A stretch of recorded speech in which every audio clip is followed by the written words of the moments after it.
بسم الله الرحمن الرحيم. اللهم صل وسلم وبارك على سيدنا محمد وعلى اله وصحبه اجمعين. ازيكم حبايب قلبي، عاملين ايه؟ النهارده هنعمل الجبنه الشيدر في البيت. الجبنه الشيدر اللي بتحط على الهمبرجر كده في السندوتشات بطريقه سهله وبسيطه، ان شاء الله هتعجبكم. ويلا بينا على المقادير.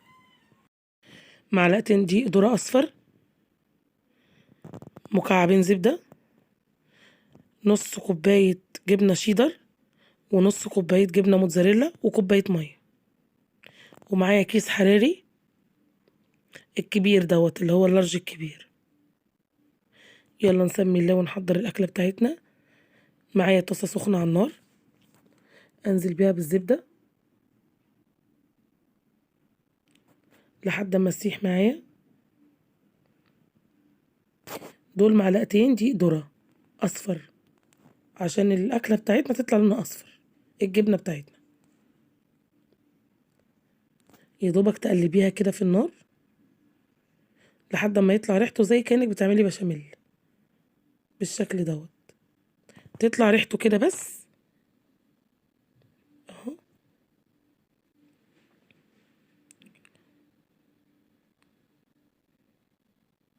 وانزل بنص كوباية المية عايزة تستبدلي المية بلبن مفيش مشكلة، بس المية عطتني نتيجة كويسة قوي. اهو قلبتها. اول ما شربت المية هنزل بالنص التاني على طول اهو بالشكل اقلبها بقى كويس برضو لحد ما كله يختلط ببعضه.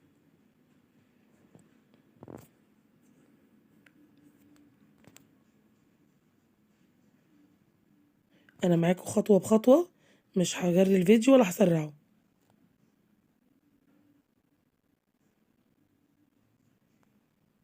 بالشكل واول ما تبتدي تتقل معايا كده بلمها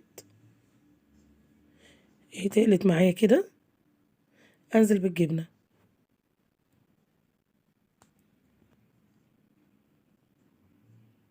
جبنة الشيدر وجبنة الموتزاريلا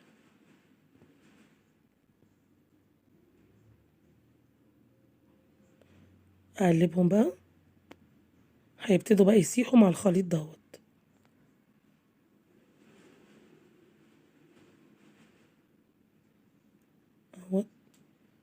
تيجي تسيح واحدة واحدة كده. اهم حاجة تبقى على نار هادية، في المرحلة دي تهدي النار خالص قوي، اقل درجة في النار. اهي بصي ابتدت تسيح معانا اهيت. ايديكي في التقليب اهم حاجة في كل الجوانب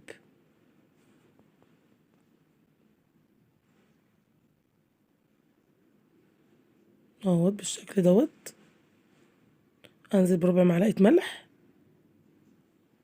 واقلب برضو.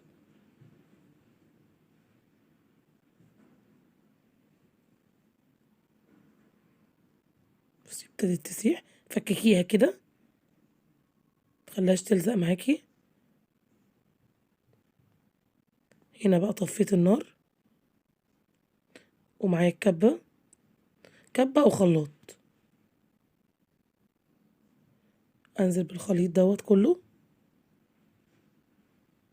وهو سخن كده، واضربه في الخلاط كويس، افككه كده كويس كله يختلط ببعضه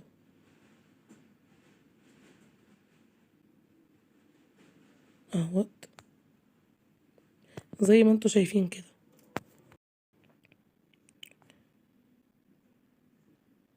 واحدة واحدة كده اضربيه وهدي الكبة شوية، وتضربي تاني حوالي 10 دقايق.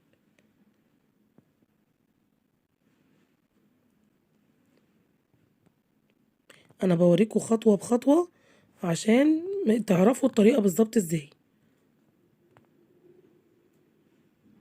اهو بصوا بقت كريمي ازاي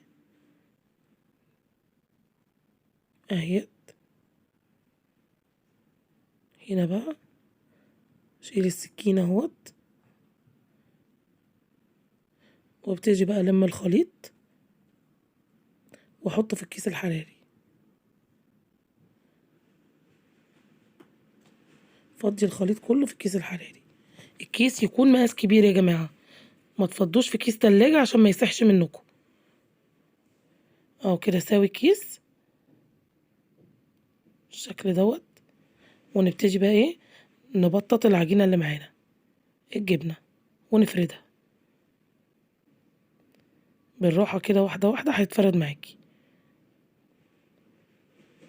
انا جبت النشابة بتاعت العجينة، عندك عصاية بايدك كده واحدة واحدة براحتك، اللي عندك اتصرفي بيه اعملي بيه.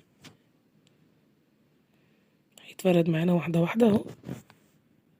اهو بصوا لحد ما بقى سمكه كده رفيع زي الجبنة اللي احنا بنشتريها.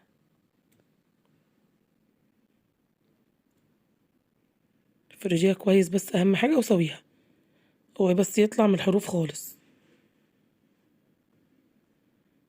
اهو تحسي ان كلها بقى السمك واحد كده.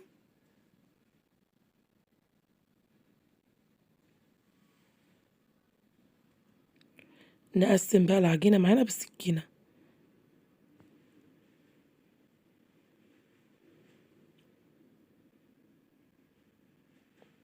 اهو مربعات كبيرة زي اللي احنا بنشتريها بالظبط من المحل او من الهايبر.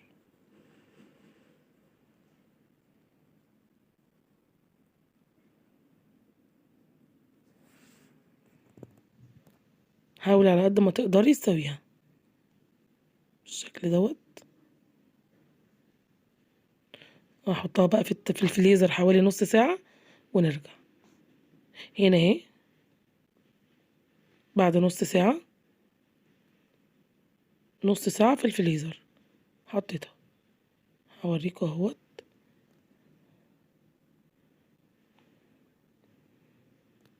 هقصها كده عشان نطلع شريحة الجبنة. هوريكوا شكلها دلوقتي عامل ازاي.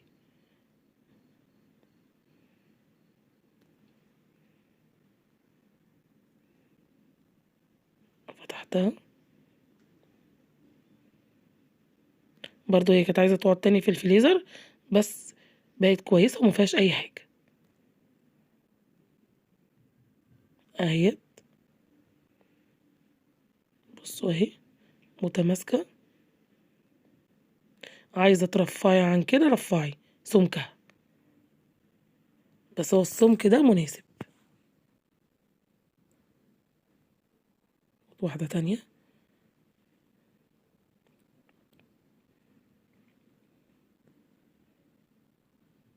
اهيت.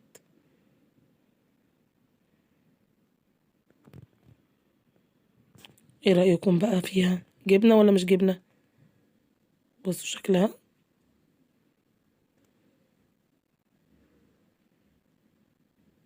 هقص بقى كل الكمية اللي معانا ديت وتحفظيها في علبة في الفريزر. تحط على الهمبرجر في السندوتشات وبألف هنا وشفا.